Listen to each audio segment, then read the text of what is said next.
NFL season has been filled with flags. There have been a record 730 accepted penalties, the highest total in league history through 3 weeks, according to Elias. The previous record was 716 penalties in 2005. Ryan Clark hasn't left us yet. We appreciate that. How big of a problem is this, seriously, for the NFL?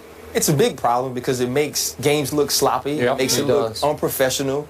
The games last forever. They're impossible to watch. But the other issue is it's everybody's problem. The NFL wants to put in rules. I've met with the competition committee, and you meet with them and they say, okay, we want to put a rule out for this and we want to do this. And now you can't pull guys off the pile for a fumble. You can't touch a receiver ever down the field. So you have those issues. And then you look at where the penalties are coming, it's false starts.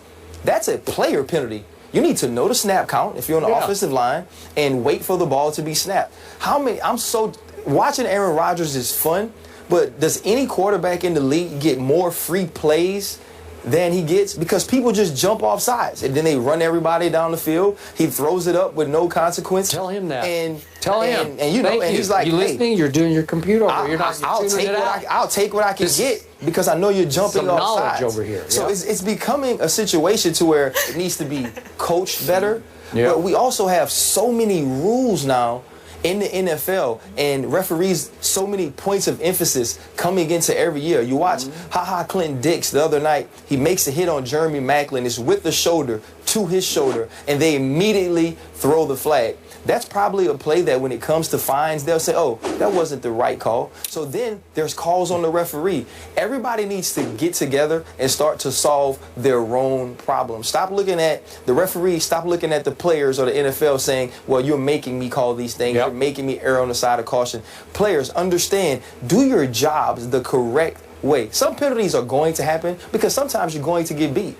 You're going to have to hold Michael Bennett or Justin Houston because they're too fast off the line. But a false start, that's something you can control. Jumping off sides, that's something you can control. You need to do those things. Those things need to be coached up and fixed because this is a professional game.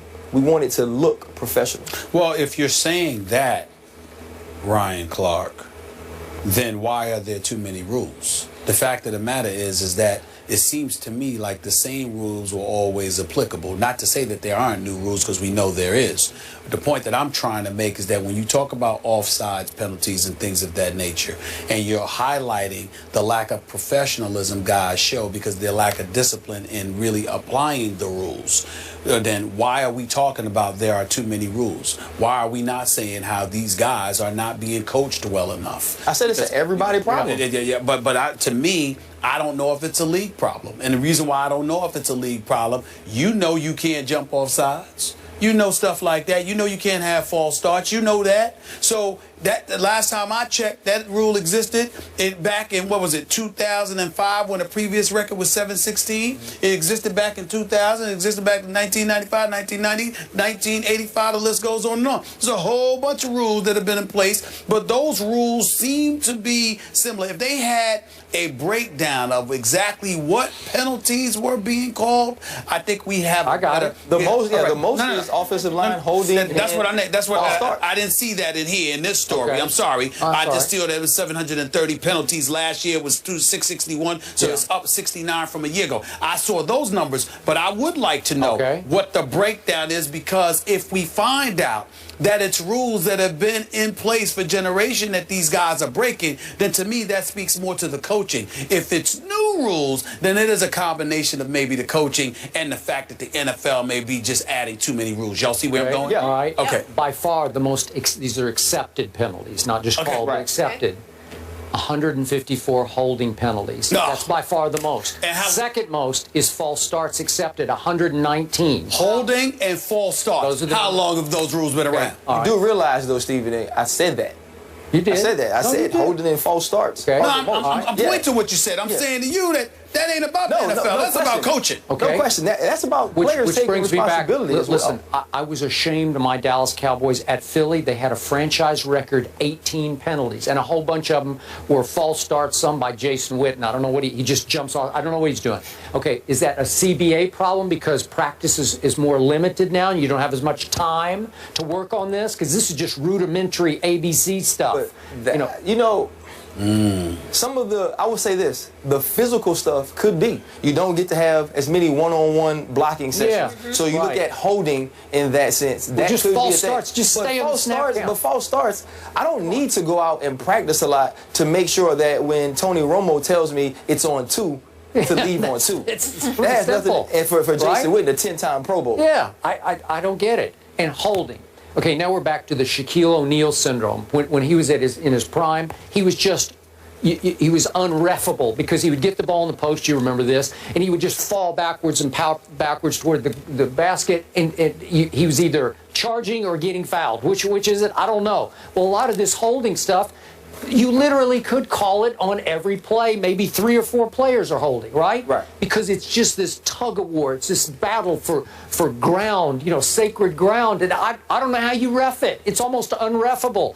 You don't want to just flag every play, but you probably could flag every play. Right. I don't know how you mandate that from the league because they don't want blatant holding on every play. But then it's supposed to be an offense. The game's supposed to belong to the offense. You want to score more points. Well, then why have you called 154 holds?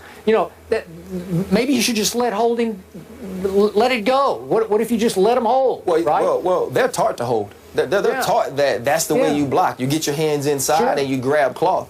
And so what's happening, though, these athletes on defense, when you talk about J.J. Watts and Justin Houston's and Ndamukong Suh's, these guys are unblockable most of the time. And that's why these things are happening. But Stephen A. makes a good point about the coaching. Guys have to be coached up in certain situations to do the right thing. Offsides and false starts, that's not coaching. A lot of those other rules are, and it's an emphasis on those things. It's also picking the right players. You got to find guys that can get these things done. And either they're not out there from what we're seeing, or they're not being picked and put in the right position by coaching. And that's why I say it's an everybody problem. The last point, to bring up your point about the CBA, remember that would fall on the players as well. It would. Because one of the arguments that they made was to have less practice in terms of contact. So these are the kind of things that ultimately are a residual effect of it not practicing. Are we heading toward legalizing holding? Just legal. No. Just say you can just grab. No, I don't believe that. Because I think once you legalize it, it goes to the point where they don't even try to conceal it. Guys are getting run by. They're grabbing jerseys from the back, and then it becomes an injury problem, which the NFL and NFLPA are trying to protect players. Gotcha.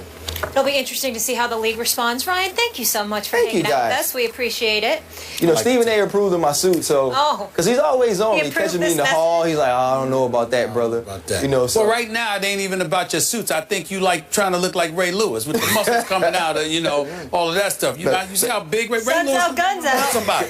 Ray Lewis on Monday Night Football looking like he still want to hit people. Yeah, every time he puts his arms out this, man, he swole up. He even touching Steve Young and tripped over. I'm like, Ray, calm down. Calm down. All right, moving on. We're going to talk about arguably the face of the league who had quite a few flags called on him off the field this offseason. Brady with another win this year, but the latest one was in court. No, we have to talk about this. There's a reason why Stephen A. will tell you after the break.